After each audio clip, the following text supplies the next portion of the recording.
یو الک نوی واده کړی و دا یو ډېر لوی محدث تیر شوی دی ابو زرعه ورته وایي دا 3 کسان دي ابو زرعه ډېر لوی محدث و د الک به سره کېناستېده او سبق به یې وی حدیث به یې زده کول نو د الک نوی واده وکړو نو دی به ناوخته ته کور ته نو ښځه به ورسره روانه وه چې تا ته زه ویښه ناست یم دروازه دندېرول غواړي دروازه بندول غواړي نو په وخت راځه کور ته چې زه دا کټ پوزې درته برابروم او دا ور زنځیروم تا ته تر کومې پورې ویښه به ناست یم یاره جي استاد جي سبق ویم که یو ورځ د هلک لږ لیټ راغی چې لیټ راغی نو ښځه ورته غوسه وه خاص هم خفه وه چې دا لیټ دی نن راغی نو ډېره زیاته غوسه وه ته دومره ناوخته راځي او لیټ راځي او تا ته استاد څه ښیي تا ته د ښځې حق نه ښیي تا ته د بچو حق نه ښیي دین درته نه ښیي عمل نه کوې هسې لګې یاره ښځې زما ډېر قابل استاد دی د حدیثو ډېر لوی پوه استاد دی او هغه نه څه حلال زده کوم د خدای نیکبختي خیر دی کله وختي او کله ناوخته خو ښځه غوسه وه بعضې وخت کې ښځه هم تیزي وکړي نو چې ښځه تیزي وکړي او سړی هم تیزي وکړي نو بس داسې ده لکه چې په اور د تیل ور واچول د ښځې د خاوند قانون به دی چې که ښځه کله تیزي وکړي انسان دی غوسه ښځې له هم ورځي نو سړی دې غلی شي دې ورته ځان نه رابرغی او که کله سړی غوسه وکړي او تیزي وکړي نو ښځې له نه دي پکار چې ځان ورته رابرغ کړي ادې لږه نرمي کوي بس هغې به ټول عمر غوسه کوله د سړي له هم غوسه وروله دې مو ته غوسه شو چې غوسه شو ښځه نور هم غوسه شو ستا استاد په څه پوهېږي چې ته وایې زما استاد دی او د حدیث استاد دی خو جاهل دی هغه په څه پوهېږي چې دی ووایې بس سړی غوسه شو وی ښه که زما استاد ته 1,00,000 حدیث د پیغمبر علیه السلام نه یاد نو ته په ما په 3 طلاقو طلاقې بس چې دی ووایي نو بس ښځه خو دې وخت کې سړه شي که هسې خو نه سړي او طلاق خطرناک شي د دې نه به ګورې ځان ساتئ خبرې بنده و خیر دی غصه کوه خو طلاقونه به ځان ساتئ د ښځې ژوند هم تباه کړي او د سړي ژوند هم تباه کړي وی که زما استاد له 1,00,000 حدیث نه یاد که نه حافظ په یاد و یاد ترې په ما په 3 طلاقو طلاقې خو چې دی اورېدل به د ښځې غصه لاړه دا د سړیه څه ووایي نه نو بس هر وخت هم لګیا ناوخته وختي ناوخته وختي نن دې زما استاد پورې نخرې وکړې خنداګانې دې وکړې بس سړی هم سوچ وکړو چې خدای دا مې د خولې نه څه ووته هسې به مې غصه کړې وه ډب به مې ایستی و دا خو واقعي که زما استاد ته 1,00,000 حدیث نه یاد نو ښځه طلاقه رو 3 طلاقه دي دا بچي به څه کوي دا څه په غم واړېدم شپه په غریبانانو په دواړو په سخته تېره شوه ښځه ورته دې مسلې سره څه کوي بس وی مسله خو اسانه ده که زما استاد ته 1,00,000 حدیث یادي ته نه طلاقه او که 1,00,000 حدیث ورته نه یاد یو هم ورته کمي ته طلاقه 1,00,000 حدیث آسان کار دی ټول قرآن شریف تقریبا 6.5 آیتونه دي او حدیث ته قرآن د آیت نو اکثر اوږدي بعضې دومرې دي نه لنډې وي خو اکثر د دې نه اوږدي ځکه حدیث خو د قرآن شرحه ده او شرحه اوږدی نو ته حساب لګوه چې 6.5 آیت یو قرآن دی نو 1,00,000 حدیثونه به څومره کتابونه جوړېږي چې سار شو لاړ خپه دلګیر حضرت ابو زرعه ابو زرعه ته ځان لکه صاحب یو وخت تپوس ته نه تا ته څومره حدیث یاد دي وی زما په حدیثو کې د څه غرض دی وی صاحب ما ته جنجال جوړ دی ښځه را سره په جګړه شو ستا متعلق سپکه ووی او چې دا په څه پوهېږي بس ما له غوسه راله مې که زما استاد ستا ابو زرعه ته 1,00,000 حدیث نه یاد نو ترې په ما په 3 طلاقو طلاقې اوس راته ووایه چې 1,00,000 دې یاد دي او که نه که نه یاد خو ښځه لاړه والوته او که یادي نو نه به الوځي امام ابو زرعه ورته وخندل وی خندل وی ښځه نه را طلاقه ښه ښځه نه را طلاقه ځه خپلې ښځې سره ناسته ولاړه کوه وی نه پوی مې که وی ما ته د حضور پاک 7,00,000 حدیث یاد دي دې ته څه مرفوع وی او څه ورته موقوف وی او څه ورته مقطوع وی په دې نورو آثارو یا د حدیثو اطلاق طالبان پرې پوهېږي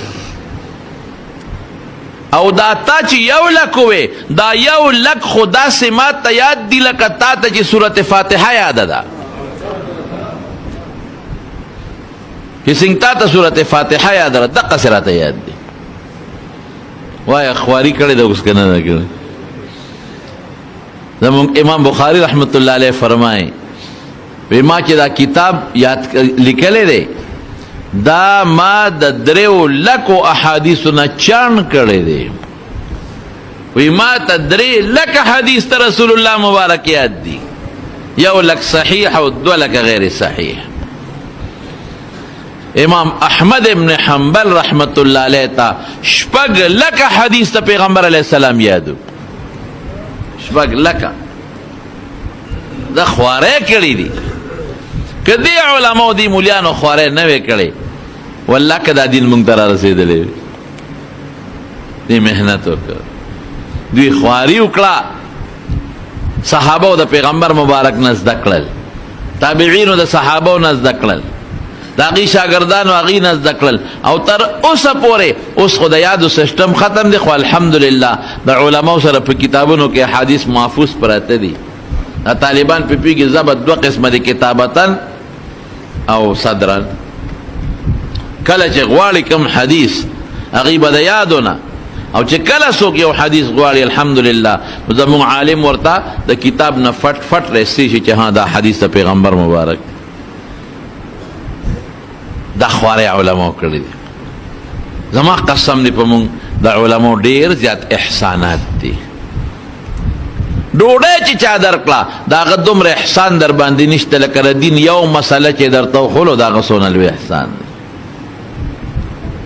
یو جوړه جامې درله چا درکړې دومره احسان یې در باندې نشته لکه چې تا ته د مونځ یو مسله وښوله د زکات یو مسله درته وښوله د روجې یو مسله درته وښوله او عقیده درته وښوله حرام او حلال درته وښول زما قسم دی چې د هغه در باندې څومره احسان دی دومره د دنیادار احسان در باندې نشته علم د الله د طرف نه یو ډیر لوی نعمت دی لږ نه ډیر لوی او تر مرګه پورې علماء خدمت کړی دی زموږ امام ابو یوسف رحمت الله علیه د امام صاحب مشر شاګرد دی یو سړی تپوس ته راغی او دی بیمارو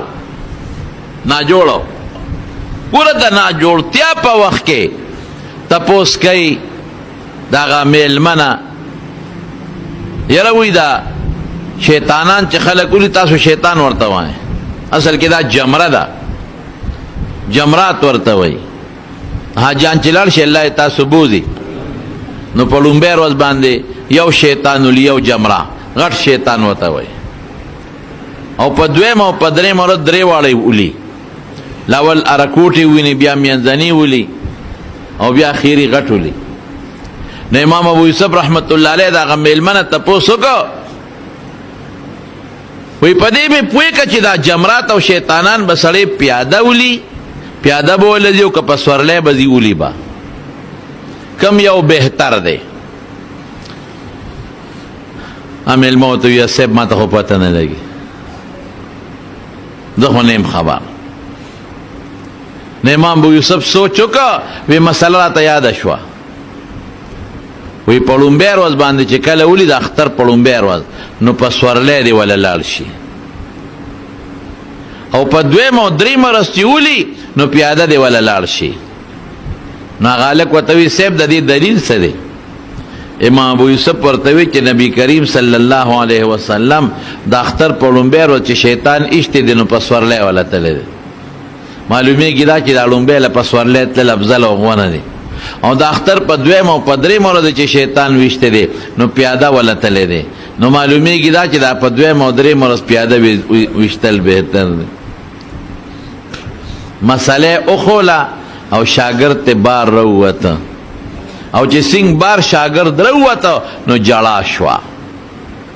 نو شکی شو ځکه ابو یوسف خو کټ کې پروت او غریب ډیر بېکوره نو شکی شو دا شاګرد نو واپس ورتاو شو نو تپوس یې وکړه دا جړا د څه ده وی ستا وتو سره امام ابو یوسف وفات شو اخیری خبره د خولې نه چې وباسي د دین مسله حضرت عمر فاروق رضی الله تعالی عنہ د سار منځ کو او عموما به د سار په مانځه کې سورۃ یوسف وي او چې سورۃ یوسف کې باندې آیت لرو رسید انما اشکو بثی وحزنی الی الله. دا د یعقوب علیہ السلام چې کله زوی ته لاړ او بچو ته بوت نو جړل به وی خدای نو زما غم ز تا تخکار کوم او زما دا لوی ټینشن او پریشانی الله ز تا تخکار کوم نو بل څوک زما غم خو نه چلر کوله جړل به. نو چې دا آیت به کلم حضرت عمر فاروق رضی الله عنه په مانځ کې وی نو صحابه وی مونږ به سلګې پر وستنو سپونو کې اورېدلې وی چې مونږ څنګه شروع کو یو سو آیتونه اوه نو چاړو وو د شاتم ابو لؤلؤ دا حضرت مغیره ابن شعبه رضی الله عنه غلام او لوارو نو چاړې جوړ کړي او خې دو مخیده تیر کړي وا او د زهر په بو کې بیا والي وا اوس په نه وبور کوي د زهر به ور کړي وي چې دې ته جوړ نشي شاته ولاړو چې څنګه قرات شروع په د مانځ کې وو خلکو من نکړي چې سړی امیر المؤمنین وو دا سو شو نو هغه سره دوه مخیده چاړه و یو به داسې و بل به داسې و سوار لس کسان مړه شو غریبانه. اخره کې یو صحابي وي چې دی خدا سي نه نیول کېږي نو هغه سره یو کوټو کوټې په د پاسه ورغورځه نو په هغه کوټ کې سر او سترګې او لاسونه بند شو نو ګرفتار یې کړ. حضرت عمر سے په هغه وخت کې څه چل کوي وینې ته روانې دي ځکه د شانه لګېدلې او چاړه ته په خېټه دی بل طرف ته راوتې وه. حضرت عبدالرحمن ابن عوف رضی اللہ عنہ دا مټه ونیو او د ځان په ځای ودرو صرف دا لومبي سپونه پیشو رستو سپونو کې اړو چاته پته مونږ لګېدله چې څه دي رستو سپونو والا وایي دومره پیشو چې د عمر اواز بدل و د بل اواز شروع شو فورا بل سړی ځان په ځای کړ پرېوت غریب. عبدالرحمن ابن عوف رضی اللہ عنہ مونږ مختصر کړ سلام یې وګرځاو دې غریب یې کور ته یوړو الله اکبر چې کور ته یوړو د لومبې تپوس یې دا وکړ وی مونځ مکمل شو که نه مونځ دونه اهم شی دی مونځ مکمل شو که نه وی یو صاحب مونځ مکمل شو پورا وی پورا مکمل شو